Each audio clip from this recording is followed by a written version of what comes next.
Hello friends, இன்றைக்கி நம்ம அருமையான கிச்சடி தான் பண்ண போகிறோம். அதுக்கு நம்ம தேவையான பொருட்கள் இஞ்சி, மிளகாய், வெங்காயம், கொஞ்சமாக மீன் மேக்கர் எடுத்திருக்கேன். அது கூடவே கொஞ்சம் கேரட், அப்புறம் கொஞ்சமாக பட்டாணி ஊற வச்சு லைட்டாக அவிய வச்சு எடுத்துக்கிட்டேன். இப்போ நாம் ஒரு கடாய் எடுத்துகிட்டு அதில் கொஞ்சமாக ஆயில் விட்டுட்டு, நீங்கள் ஆயில் போட்டிங்கன்னா ஆயில் போடுங்க. நான் நெய் தான் சேர்த்துருக்கேன். நெய் போட்டு நல்லா வறுத்து எடுத்துக்கலாம்.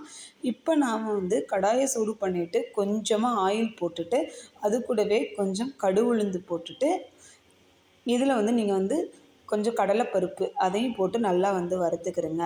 இந்த கிச்சடி ரொம்ப சூப்பராக இருக்கும். ஆயில் நீங்கள் நிறைய சேர்க்கணும் அப்படிங்கிற அவசியம் கூட இல்லை. அவ்வளோ சூப்பராக இருக்கும். இது கூடவே நம்ம சட்னி, சாம்பார் என்ன வேணாலும் நம்ம வச்சு சாப்பிட்லாம். இன்னுமே சூப்பராக இருக்கும். இப்போ நம்ம இது நல்லா வறுந்ததுக்கப்புறமா இந்த இஞ்சியும் மிளகாயும் அது கூடவே போட்டு நல்லா வறுத்து எடுத்துக்கலாம். இதை நீங்கள் ஒரு முறை செஞ்சீங்க அப்படின்னா திரும்பி திரும்பி செய்யணும் அப்படின்ட்டு தோணும். ஏன்னா அவ்வளோ டேஸ்ட்டாக இருக்கும். இப்போ இது ரெண்டையும் நம்ம சேர்த்துட்டு இதையும் நல்லா வறுத்துக்கலாம். இது வறுத்ததுக்கப்புறமா நம்ம வெங்காயத்தையும் அது கூடயே சேர்த்துக்கலாம்.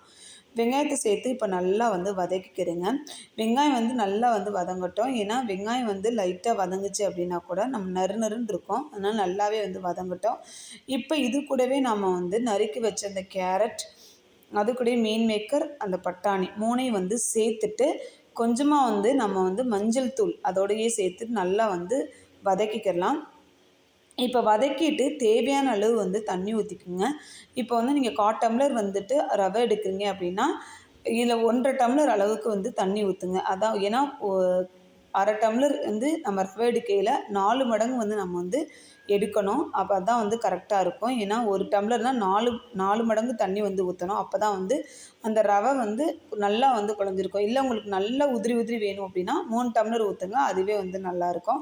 இப்போ நம்ம இது தண்ணி ஊற்றினதுக்கப்புறமா தண்ணி நல்லா கொதிக்கட்டும்.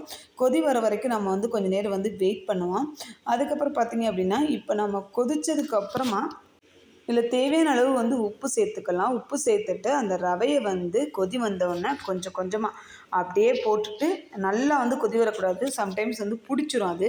அப்போ கட்டி கட்டி ஆச்சுன்னா உங்களுக்கு கிண்டுறதுக்கு ரொம்ப சிரமமாக இருக்கும். அதனால் லைட்டாக அந்த பொங்கல் வரோடனே நீங்கள் என்ன செய்யுங்க அப்படின்னா ரவையை போட்டுருங்க. இதான் கரெக்டாக இருக்கும். இப்போ போட்டதுக்கப்புறமா அந்த இதை அப்படியே ஒரு கிளறி விட்டு க்ளோஸ் பண்ணி வச்சுருங்க. அப்போ தான் நல்லா வேகும். இப்போ நல்லா நம்ம க்ளோஸ் பண்ணிட்டோம். க்ளோஸ் பண்ணி ஒரு 5 நிமிஷம் சென்று எடுத்தோம் அப்படின்னா சூப்பரான கிச்சடி ரெடி ஆயிடும். இது ரொம்ப டேஸ்ட்டாக இருக்கும். இந்த மாதிரி குழஞ்சாதான் கிச்சடி நல்ல டேஸ்ட் இருக்கும். இதை நீங்கள் இறக்க போயில லைட்டாக கொஞ்சம் எண்ணெய் கூட ஊற்றி இறக்கிடுங்க. நான் எண்ணெயெலாம் ஊற்றலை, அப்படியே இறக்கிட்டேன்.